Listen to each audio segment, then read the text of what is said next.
وما منع الناس أن يؤمنوا إذ جاءهم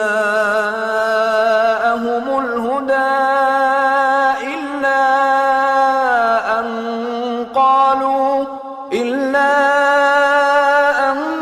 قالوا أبعث الله بشرا رسولا قل لو كان في الأرض ملائكة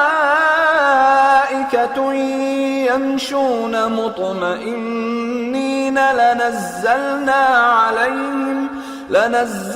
عليهم من السماء ملكا رسولا قل كفى بالله شهيدا بيني وبينكم إنه كان بعباده خبيرا بصيرا ومن يهد الله فهو المهتد ومن يضلل فلن تجد لهم أولياء من دونه ونحشرهم يوم القيامة على وجوههم عميا وبكما وصما مأواهم جهنم كلما خبت زدناهم سعيرا ذلك جزاؤهم بأنهم كفروا بآياتنا وقالوا أإذا كنا عظاما ورفاتا أإنا لمبعوثون خلقا جديدا أولم يروا أن الله الذي خلق السماوات والأرض قادر على أن يخلق مثلهم وجعل لهم أجلا لا ريب فيه فأبى الظالمون إلا كفورا قل لو أنتم تملكون خزائن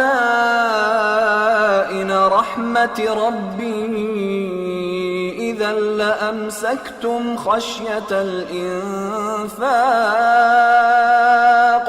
وكان الإنسان قتورا। और जब लोगों के पास हिदायत आ गई तो उनको ईमान लाने से इसके सिवा कोई चीज माने न हुई कि कहने लगे कि क्या अल्लाह ने आदमी को पैगंबर करके भेजा है। कह दो कि अगर जमीन में फरिश्ते होते कि इसमें चलते फिरते और रहते बसते तो हम उनके पास किसी फरिश्ते को पैगंबर बनाकर भेजते। कह दो कि मेरे और तुम्हारे दरमियान अल्लाह ही गवाह काफी है, वही अपने बंदों से खबरदार है और उनको देखने वाला है। और जिस शख्स को अल्लाह हिदायत दे वही हिदायत याब है और जिनको गुमराह रहने दे तो तुम अल्लाह के सिवा उनके रफीक नहीं पाओगे। और हम उनको क़यामत के दिन औंधे मुंह, अंधे, गूंगे और बहरे बनाकर उठाएंगे और उनका ठिकाना दोज़ख है।